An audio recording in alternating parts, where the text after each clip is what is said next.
Now, I've got a restaurant recommendation for Janet, OK? This is somewhere I think you're going to love. Right? It's in North Wales, so, Yes. you know the area, close to your family. It's got its own special rules, OK? So here are just a few of them. Children must remain seated and not run around. Like Yes. that one? Tick that box. Tick that box. Screaming children must be removed from the restaurant until they can calm down. Yes. Yes, all the audience like that one too.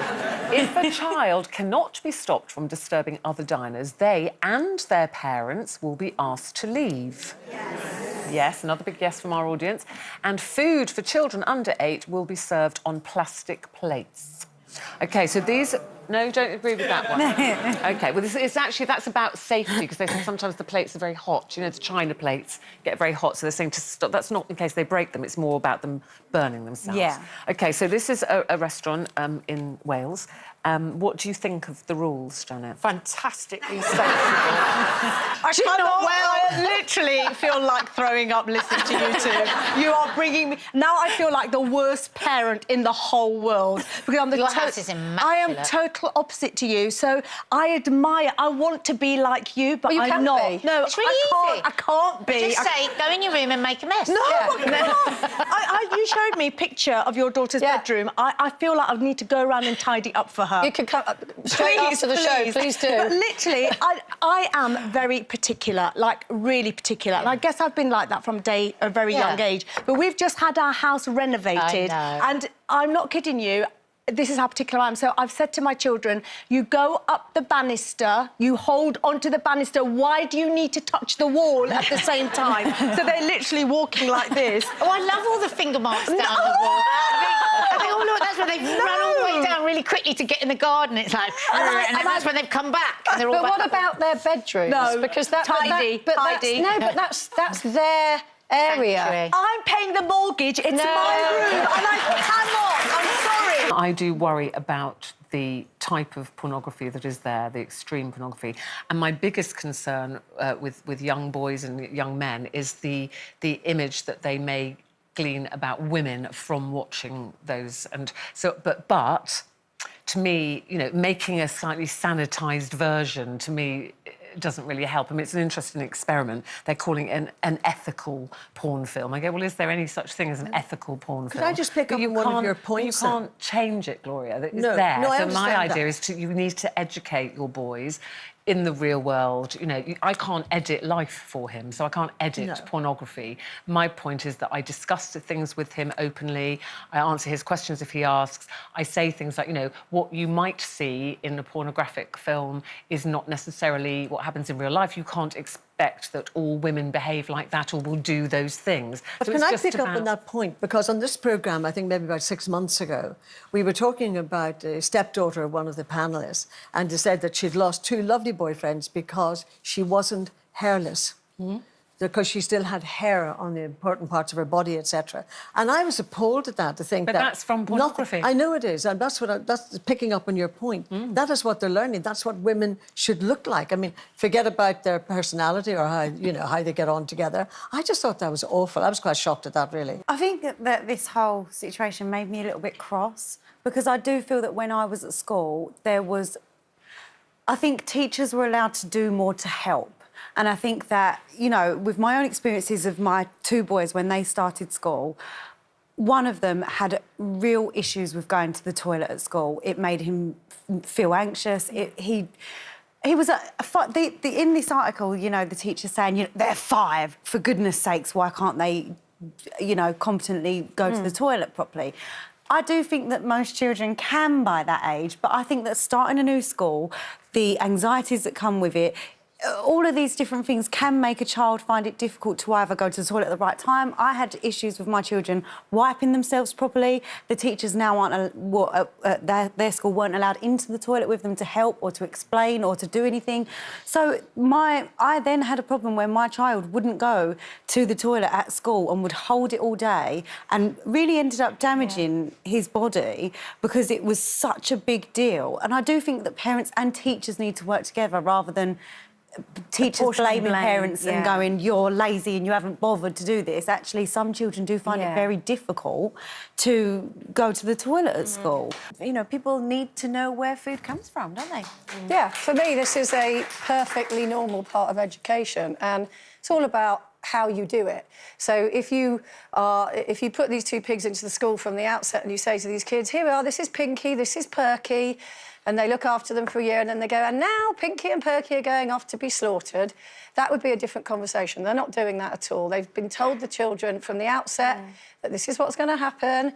They're looking after these pigs. And actually, it's educating children about animal welfare. It's about that when they eat meat, they know what they're eating. They don't just think that they're eating something from a packet wrapped in plastic and they have no association with the animal. So the headmaster's actually trying to improve animal welfare by teaching children actually that we eat too much meat as a society. And you know, he is vegetarian. The people that are, you know, kicking up the biggest stink about this are vegan activists, and you know, I get their point of view.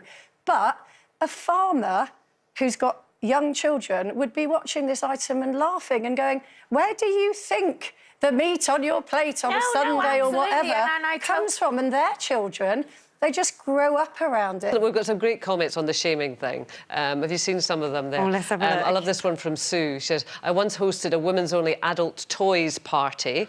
Oh. Yes, and I was given a jolly pecker, a little wind-up willy with feet. You know them. I used to have one of those. It was my favourite willy ever. So a few days later, I discovered my eldest son had entertained his class of 7-year-olds with it. Luckily, the teacher was lovely, but I was horrified. Oh, yeah, imagine. Have you got any, Stacey? They are hilarious. My daughter once shouted in a shop loudly, Mum, do you need a poo? Oh, I would do that to my kids. I have to say, Bonnie did that to me once, sitting in the loo side by side. This is a bit grosser, but she did that. Well, we're just sitting there and she said, Mum, are you doing a poo? Yeah. Yes, Bonnie, yes. Is it a big one?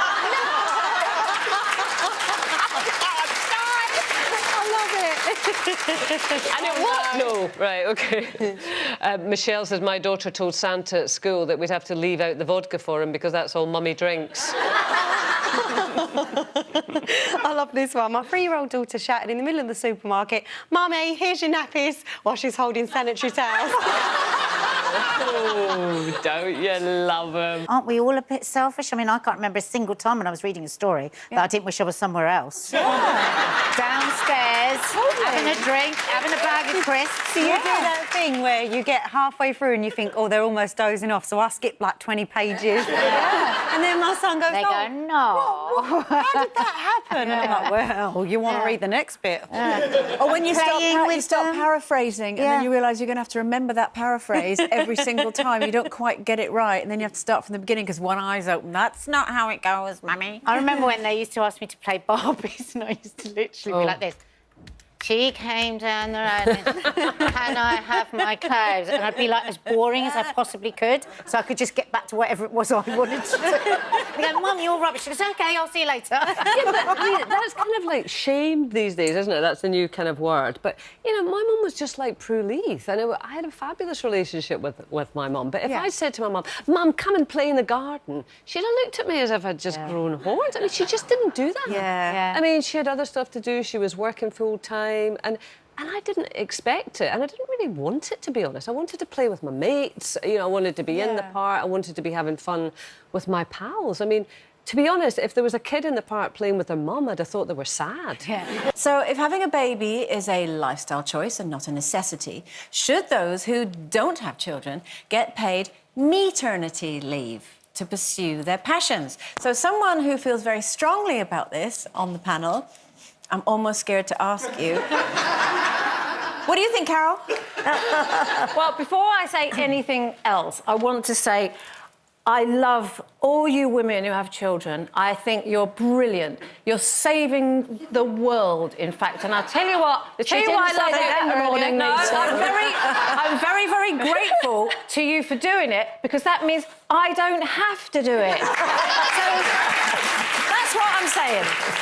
But at the same time, I do think there's a little bit of inequality there, because say you have, like, say you have a job, you're on full pay, you've got maternity leave for 4 kids, say.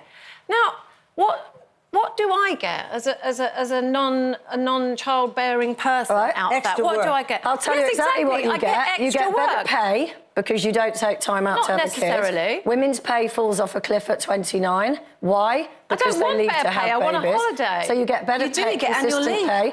When you So go do on you. when you go on, say, a skiing holiday and you broke both your arms, which is a lifestyle choice to go on a skiing holiday, somebody sitting next to you who might have kids would fill in while you're at home like this, not doing your job. No, I don't go on a skiing holiday to break my arms. No, I go to go skiing. You choose to go skiing. You know what you're doing when you're having that horizontal when you go on that holiday, you get it cheaper because you're not going in the blooming school holidays. Quite right too. You wouldn't catch me dead on a holiday in the school holidays.